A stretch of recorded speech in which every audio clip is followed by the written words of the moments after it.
This is ZMEE.exe.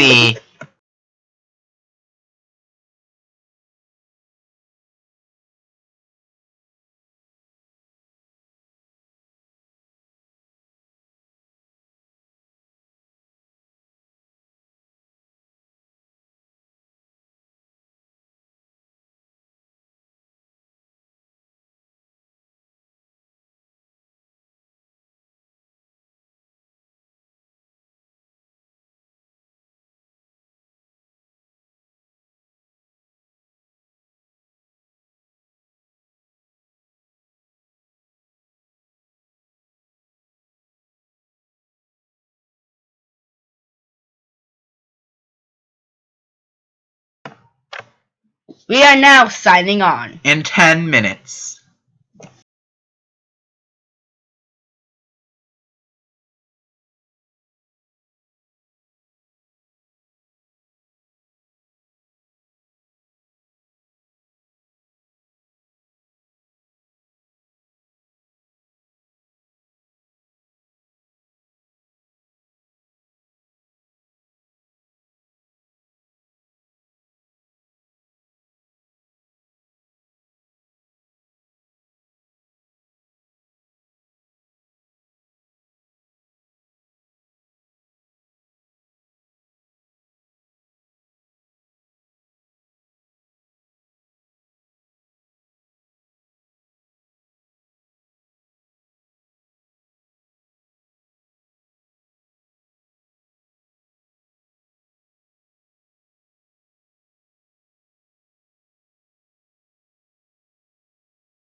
Sign-on begins in 5 minutes.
Let's count the minutes!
Sign-on will begin in 3 minutes.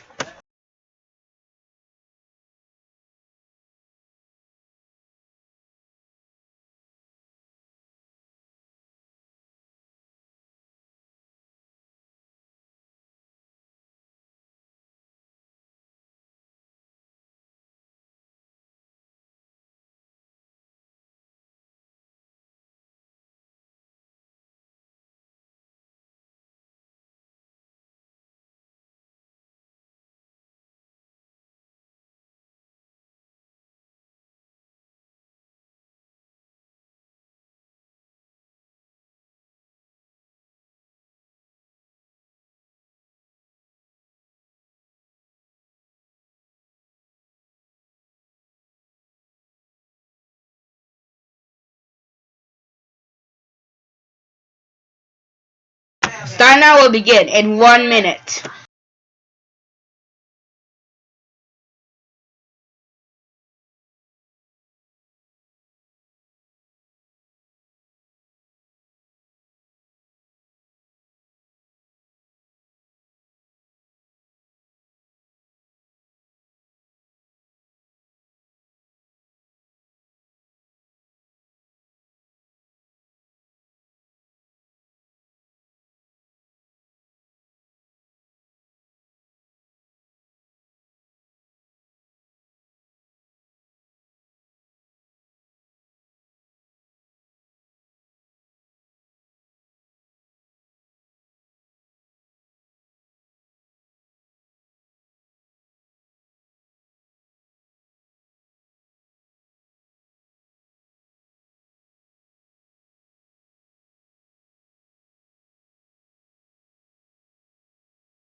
We'll be signing on in 30 seconds.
This is WASD, ZMEE TV signing on. ZMEE TV is owned and operated by UFO Productions. The studios and office is located at 2850 Southview Drive, Jupiter, Florida 33458. We broadcast on channel 6 under authorization of the FCC. All programs on this channel are either pre-recorded, aired live, or from a live network stream. Good morning.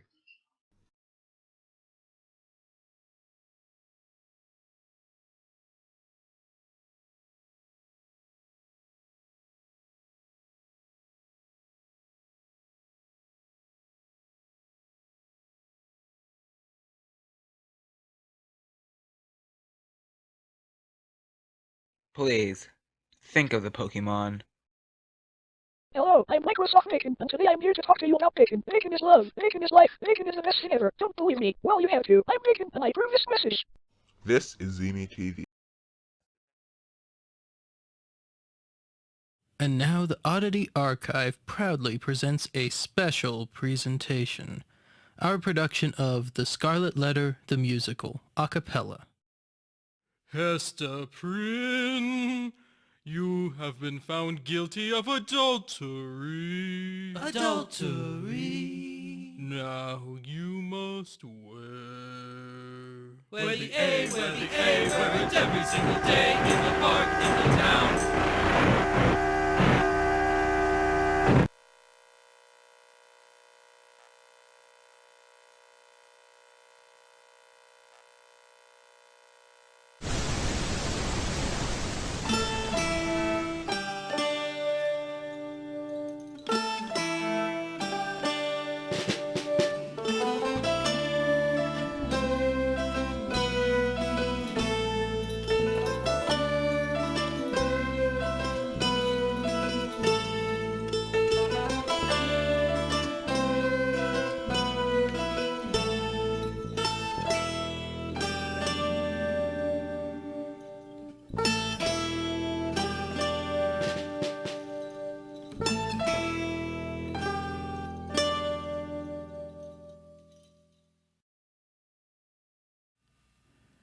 And welcome to the Oddity Archive, the show that asks such deep, thought-provoking questions as...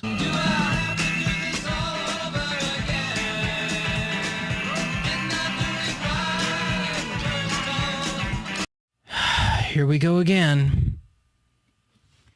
Way, way back, farther than I wish to remember. Okay, it was the first episode.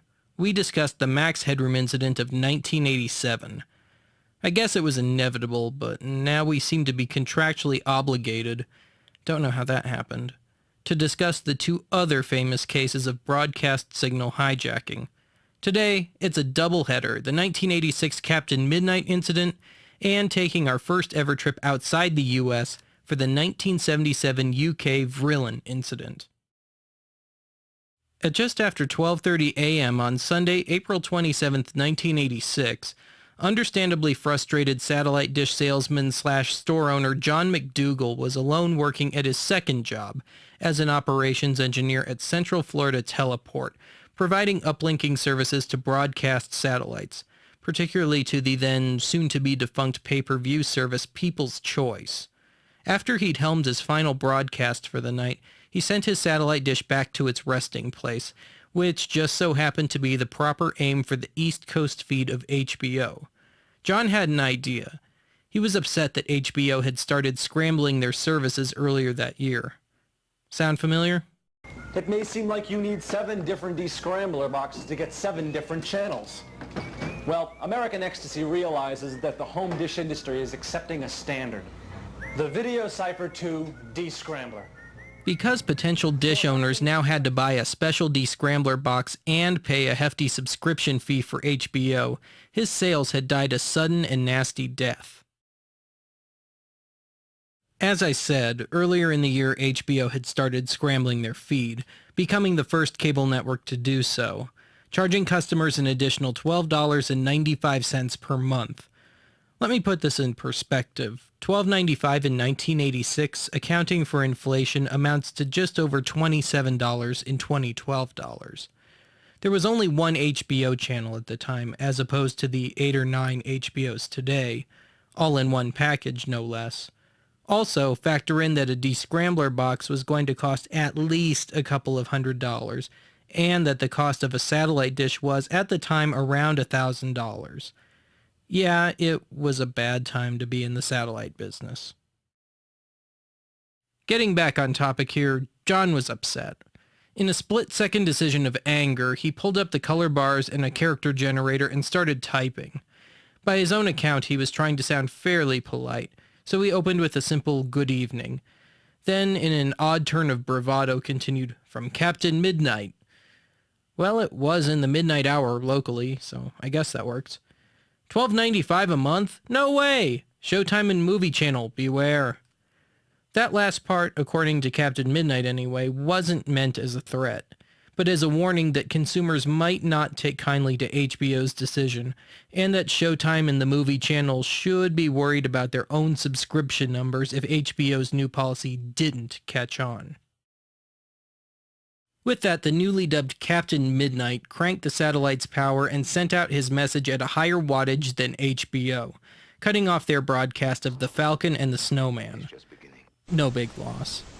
HBO's engineers retaliated by upping their power. Captain Midnight did the same, and so on and so on. This little power war lasted for about a minute and a half before HBO's engineers, fearing damage to their satellites, gave up and returned to their regular power levels, allowing Captain Midnight to broadcast his simple, cryptic message for as long as he desired. After 4.5 minutes, Captain Midnight powered down his satellite, and the movie resumed. Now, this wasn't actually the first time that Captain Midnight struck.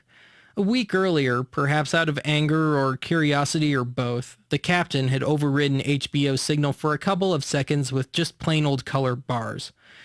HBO had dismissed it as a relatively common glitch, and since it occurred late at night with few viewers tuned in, HBO didn't bother to investigate the matter. By his own admission, the Captain was a person who would let his curiosity get the better of him. This led him to discussing the hijacking with coworkers and acquaintances, pretending to simply be curious about what had happened, not to mention that it had happened during his shift. Way to get people suspicious, Cap. It took 3 months and several false leads, but the feds ultimately caught up with Captain Midnight, and felt confident enough to subpoena him. By this point, he'd already lost his engineering job and was losing money on his satellite business. He'd been feeling quite guilty about what he'd done and, despite some initial hesitation, was ready to pay the price and rebuild his life. The captain opted to plead guilty, saving himself a lengthy, not to mention risky, trial, as well as massively reducing his chances of jail time.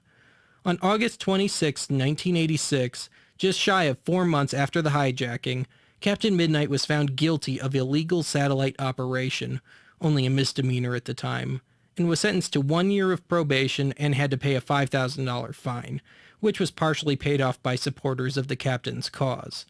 This story has an even happier ending. The satellite industry rebounded after another year or two, and the advent of the mini dish in the mid-90s has long since proven to be a regular rival to cable. Today, the captain still runs his store in Ocala, Florida, and we'll be right back. Hey, this Christmas party is getting a little too quiet. I think it's time we liven it up with my favorite Christmas gift, Mr. Microphone. Hey, what's that? Well, you set the dial on your FM radio and testing. Hey, I'm on the radio! These kids are having a fabulous time with Mr. Microphone, the cordless microphone that actually puts your voice on the radio. There are no attaching wires, so you're free to move around. Broadcast over any FM car radio. Hey, good looking. We'll be back to pick you up later. Professional entertainers use Mr. Microphone for rehearsing. It's practical and great fun for the whole family. And it's only $14.88. Mr. Microphone, buy 2 or 3, they really make great Christmas gifts.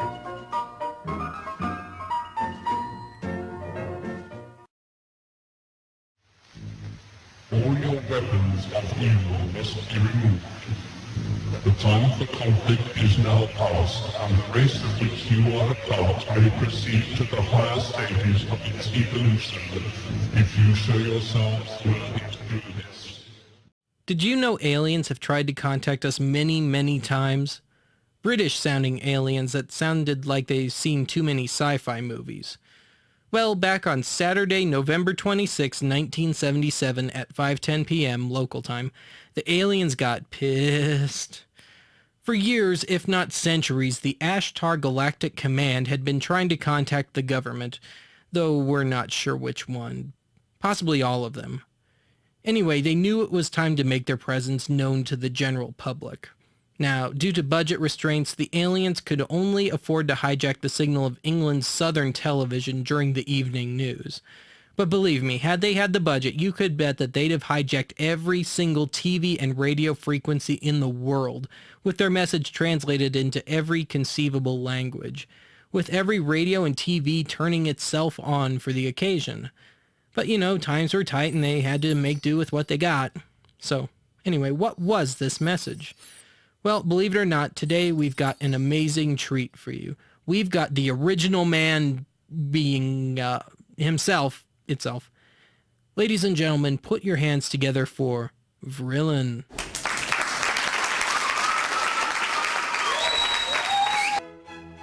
And now it's time for Poetry Corner. Reading today's poem is Vrillin of the Ashtar Galactic Command.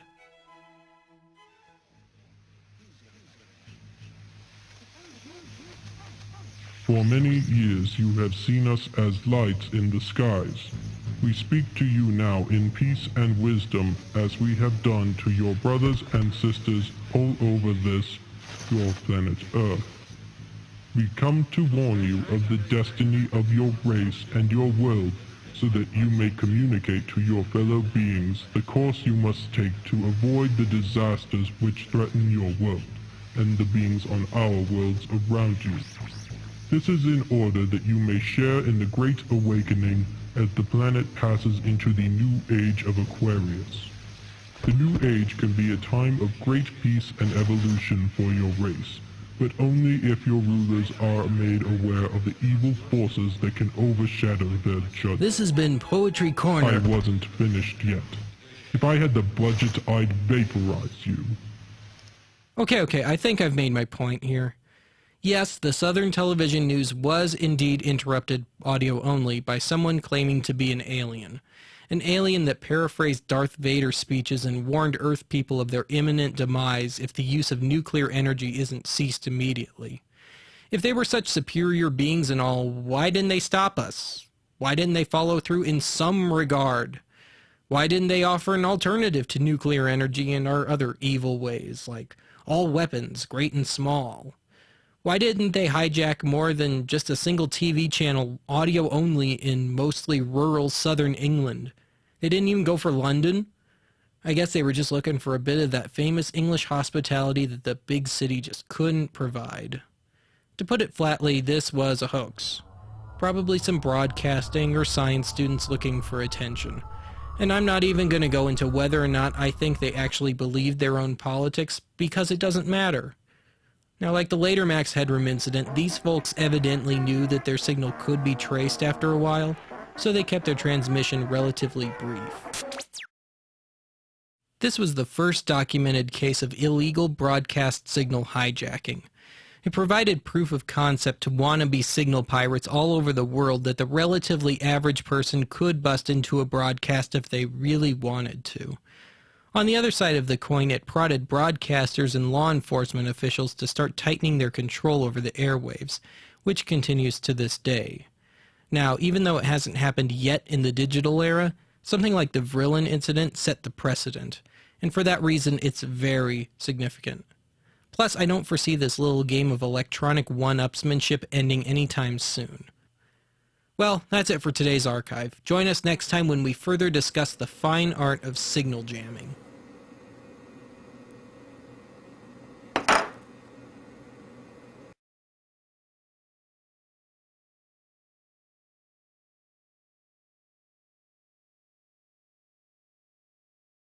We're jamming. I wanna jam it with you. We're jamming, jamming, and I hope you like jamming too. No bullet to stop us now. We need to beg, no, we won't bow. Neither can be bought now, so we're jamming. Up to our war, we're jamming.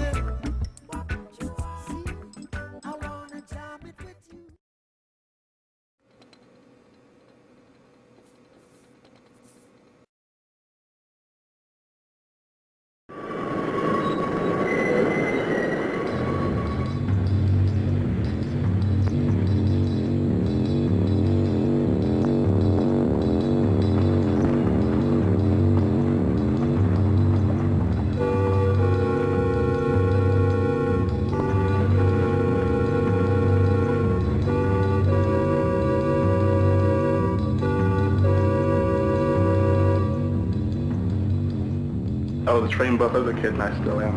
I find that, to me, it's not a job. I enjoy what I do, and the fact that the different types of equipment that you have something different to look forward to each day. And for me, I feel this is the greatest show on earth, and I'm getting paid for it. See?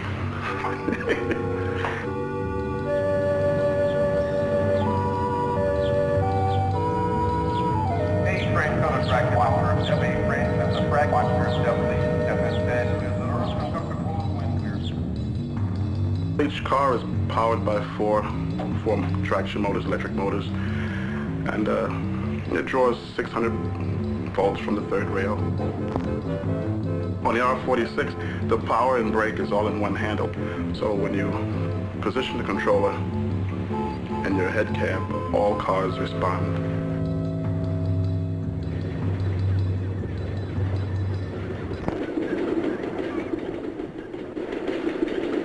The actual time from Far Rockaway to the 7th Street is an hour and 30 minutes. As you gain experience, you're able, and you get to know the particular train you're operating, you can generally keep that schedule all that time.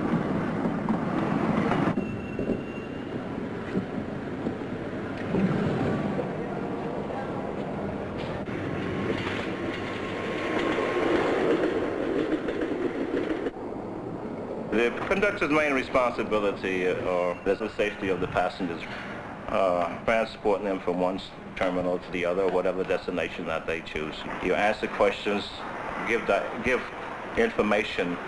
He observes the platform.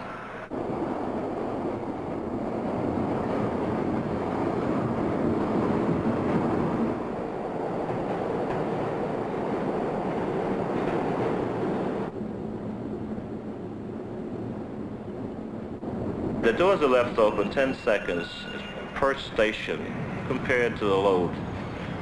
If there are more than a lot amount of people on there, naturally it's going to take more than 10 seconds. I enjoy communicating with people. Perhaps that's why I've stayed a conductor in the first place.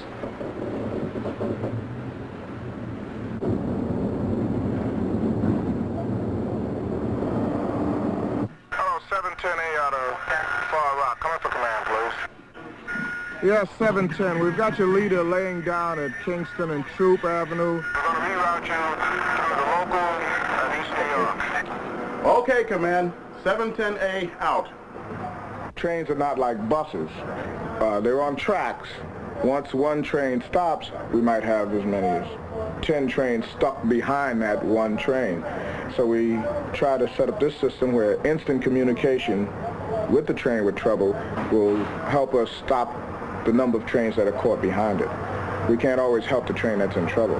Hello, 710A out of Far Rock. Coming for command, please. Yes, Motorman, put me in for a PA announcement to your passengers. The command center is the communications. It's the heart of the railroad. From the command center, we can communicate with every train in the system, as well as towers, train dispatchers, assistant train dispatchers out on the road.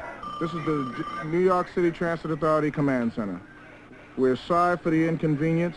We have a delay of a train in front of you with stuck brakes. You will be routed via the local track. Thank you for your cooperation.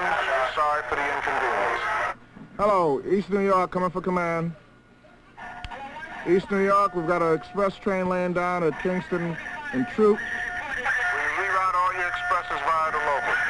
Okay, command, we'll begin rerouting the expresses up the local. At any terminal or gas station in the system, they have what's called communication setups, whereby however the trains are running, they can let the other guy at the other end know.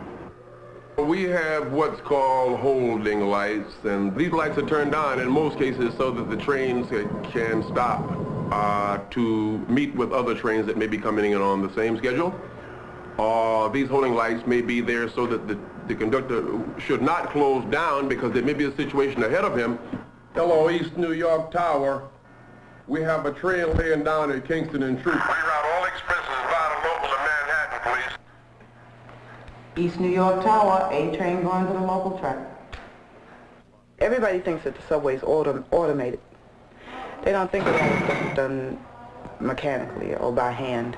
They think that all the towers are automatically operated, but we don't have any automatic towers.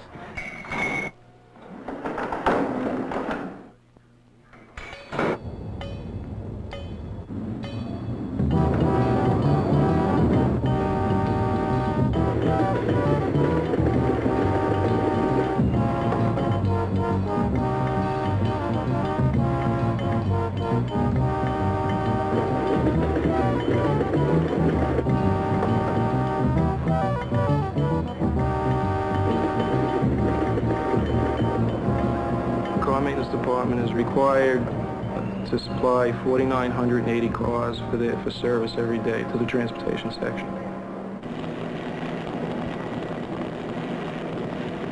We have two major repair facilities. These facilities take care of any major overhauls that have to be done to either the car itself as a whole, whether it's body or components. When these cars leave the paint room or get washed, they look new. And we've documented that the average car lasts about a week before it's painted up again. 1 week.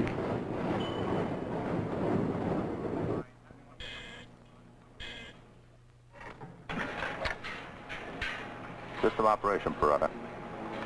You want power off A3 from The power department's responsibility is to provide power for traction. We buy our AC and we rectify it. Our responsibility is to keep the rail alive at all times, but to be ready to remove power whenever necessary for either safety or general work.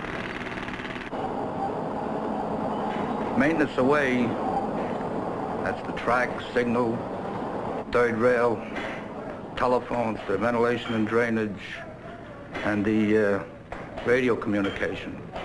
Each 39-foot rail uses 8 pair of rail tongs, and each rail tong uses 2 men. So it's 16 men to handle 39-foot rail. Because of the clearance envelopes that we have in the system, there aren't too much equipment that is available on the market that we can employ in the tunnel. If you were to take all the rails that we put in 1 year and lay them end to end, they would equal 86 miles. We have 706 miles of mainline tracks. 59th Street at Columbus Circle. Change for the AA local, the D6th Avenue Western line. And the number 1 Broadway line on the upper left. Have a nice day.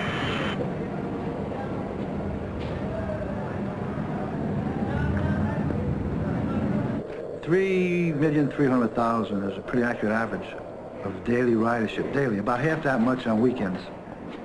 Station Apartments is one of the 5 operating departments within the authority.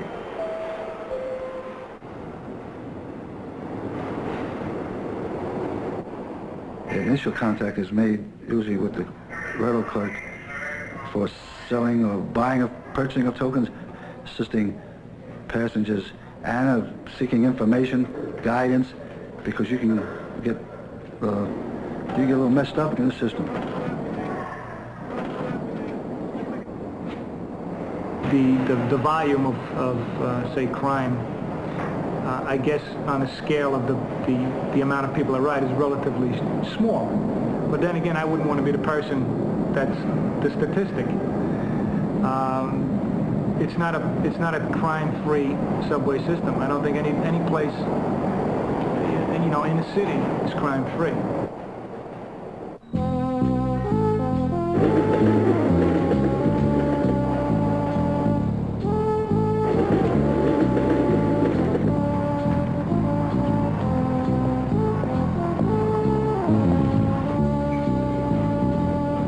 Basically, if you're a strap hanger and you know nothing about the system, I would definitely stand on that platform and curse all day. But if you're somebody that works within the system, to be honest with you, I'm amazed that we make the service that we do with the problems we have.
and welcome to the Oddity Archive, the show that, thanks to a few bad apples, is now heavily encrypted. Congratulations. Conveniently enough, I figured that today we should take a little look at the most famous or infamous form of video copy protection, macrovision. And to all you wannabe anarchists and pirates and stuff out there, this is not meant as a how-to video.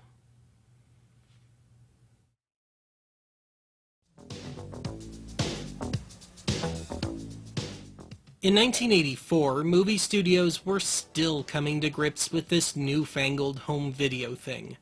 To date, they'd tried to stop the sale of VCRs, stop the sale of blank videotapes, tried to impose a forced royalty on blank videotapes, tried to stop the concept of video rental, introduced scrambled TV signals for pay TV, and so on and so on.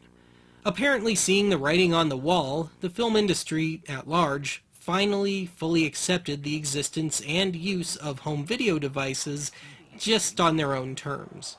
In all reality, the great question now was no longer how do we control and or eradicate this horrible thing, but how do we keep any potential hits to our profits as minimal as possible?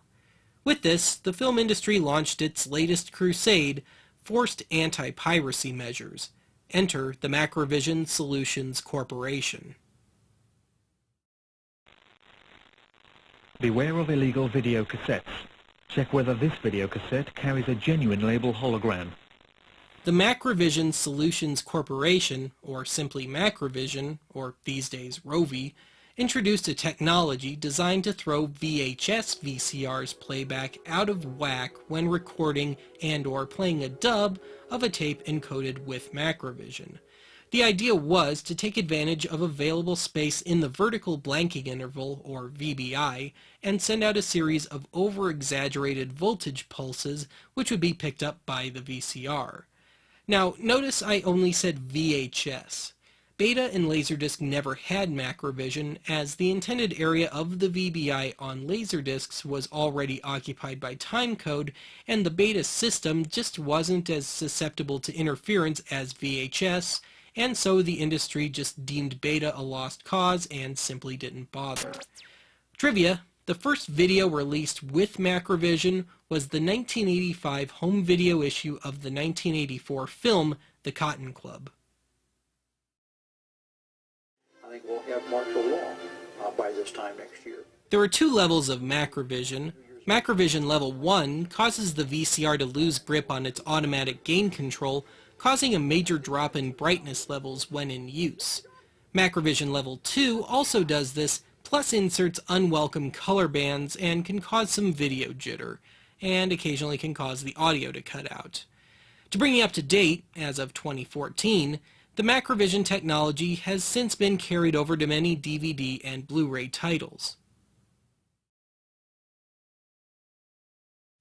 Macrovision's been known to screw up the playback on certain people's TVs, regardless of whether or not they're actually trying to dub anything. Now, for example, users of the short-lived format DVHS, or digital VHS, it's been known to quite reliably happen that if you use the RF output on your deck, the coaxial, that you'll get the Macrovision degraded picture. So it's been documented. Look it up online, look it up on YouTube. But anecdotally, I've heard that people with 1990s TVs with picture-in-picture function on them have been known to have things get screwed up by Macrovision.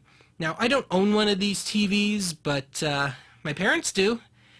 So this meant taking a little field trip. Oh, the things I do for you people.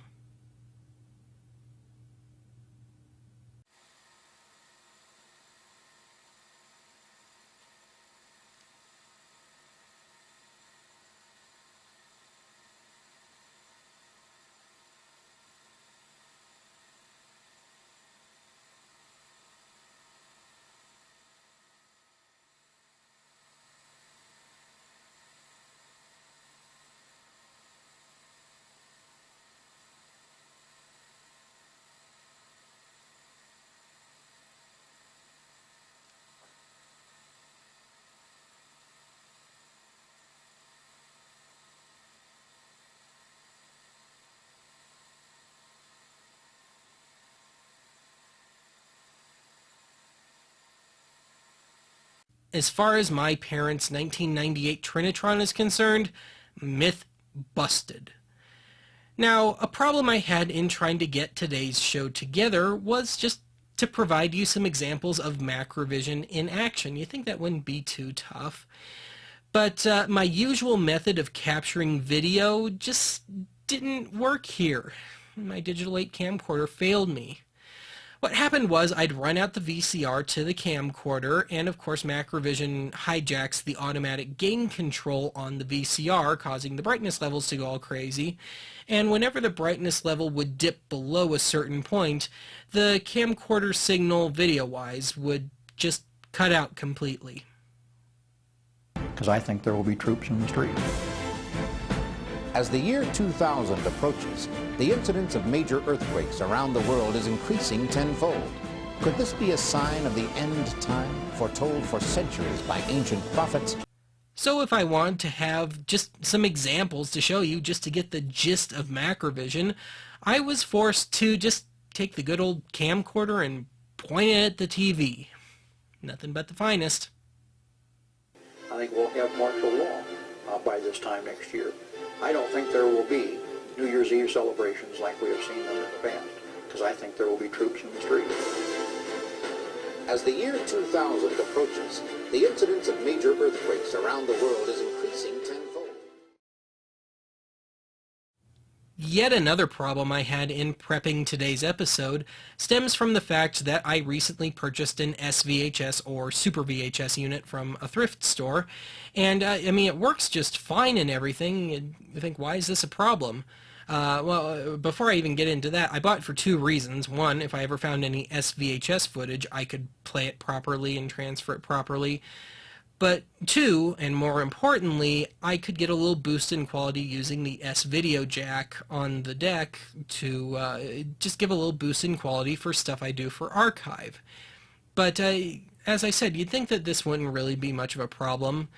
But it was, in that, of course, the first project I'd undertake using this thing would be the one where I find out that this thing doesn't acknowledge macrovision completely.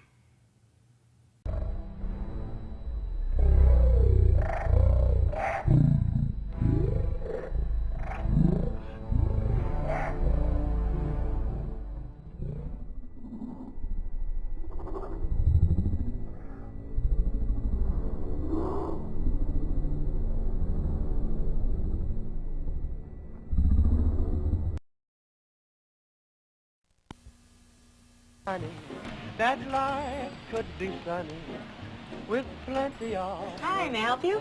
Yeah, I'm looking for a box of chocolates. You know, something fancy if you have it. Is it for a gift? Yeah. I want some fancy and not too rich, you know, because, she tends to put on a little blubber, the wife. Around the thighs. Well, don't you dare. I will not be seen arriving early. Yes, ma'am. I want to avoid the solution to this riddle, but the man in the box forces us to confront it. All of us were there that weekend. Stop!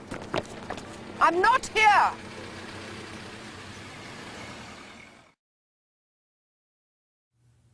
Unfortunately, of the 3 TVs that I own, none of them have adjustable vertical hold on them. And my camcorder doesn't either. So this made it a bit tough for me to, try and adjust it and get to that area where the macrovision stuff is. So I was still able to get to it, it's just that I wasn't able to do it in real time. So what I've done here is that I was able to pick it out using the rewind and fast forward functions.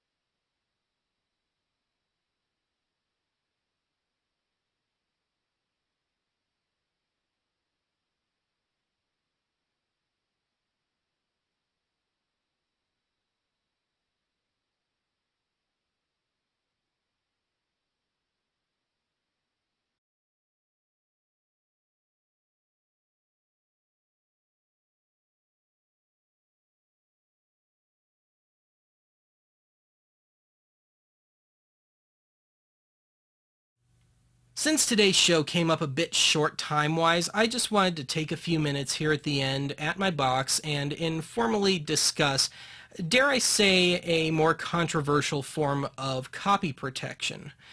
Now, starting around 2004 or so, the music industry was starting to play around with DRM technology, or digital rights management.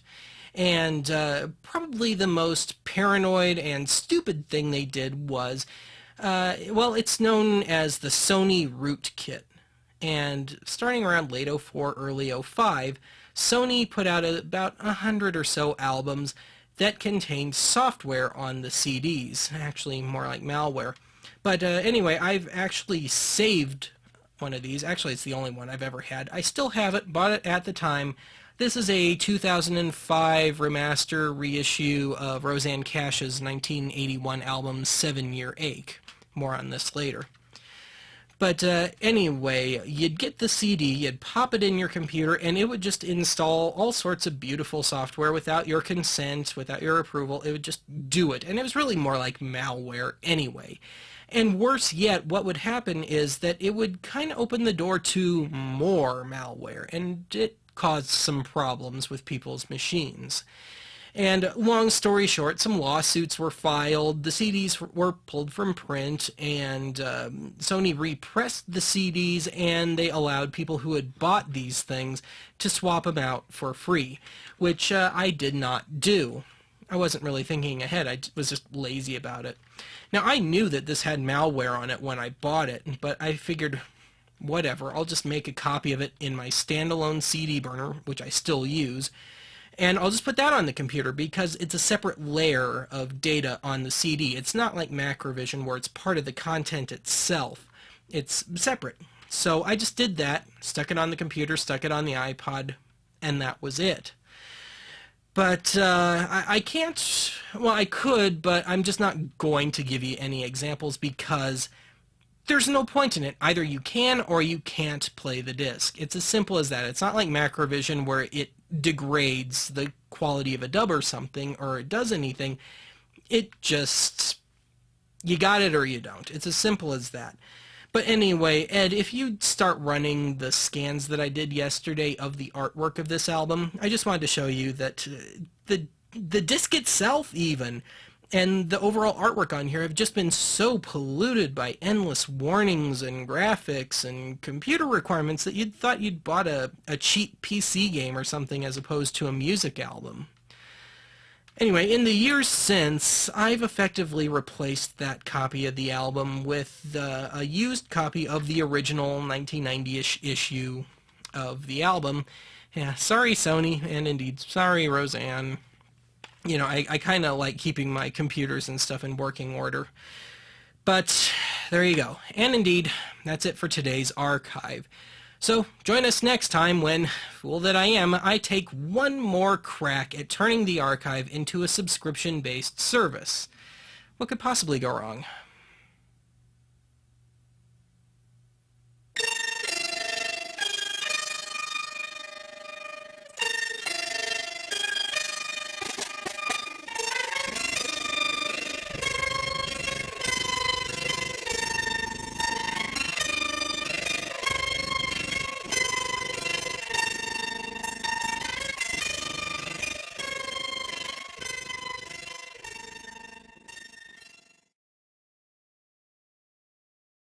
Stop!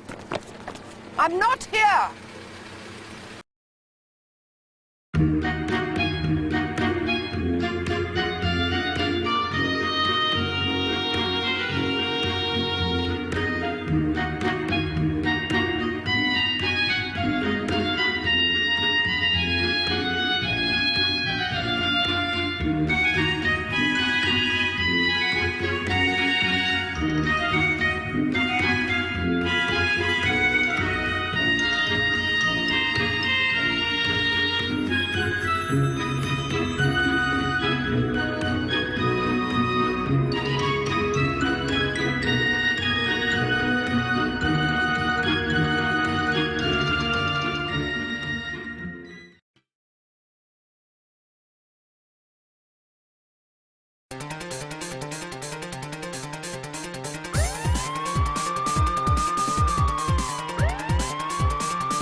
This is ZMEE TV.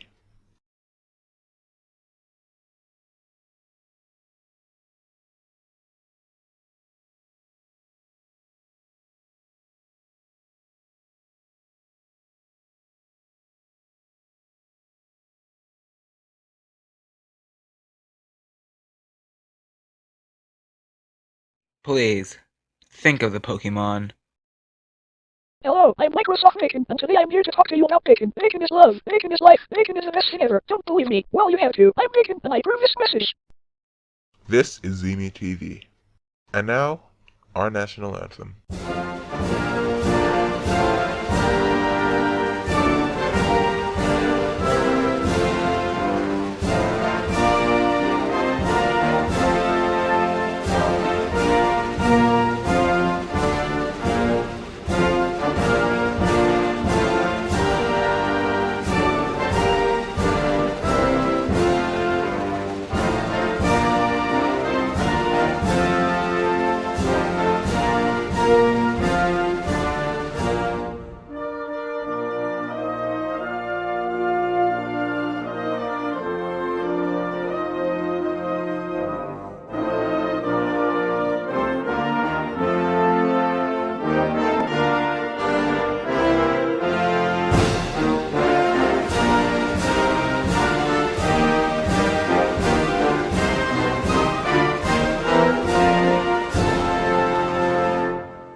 This is ZMEE TV, WASD Jupiter Channel 6. We are owned and operated by ZMEE Products, with studios and offices located at 2580 Southview Drive, Jupiter, Florida 33458.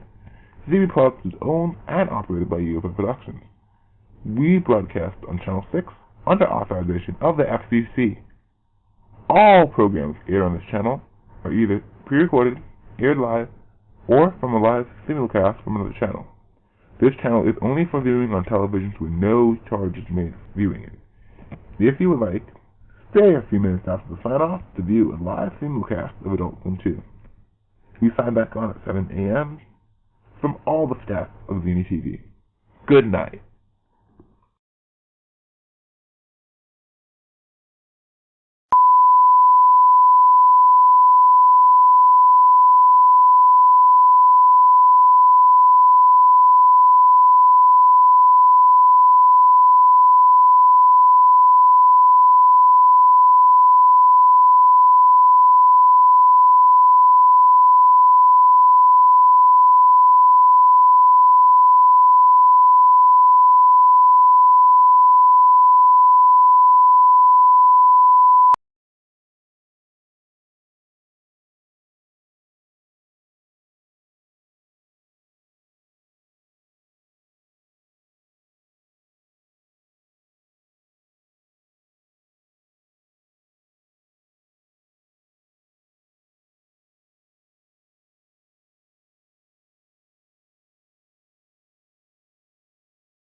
We are now signing off. Thank you for watching WASD TV, ZMEE TV, Jupiter Channel 6. Good night.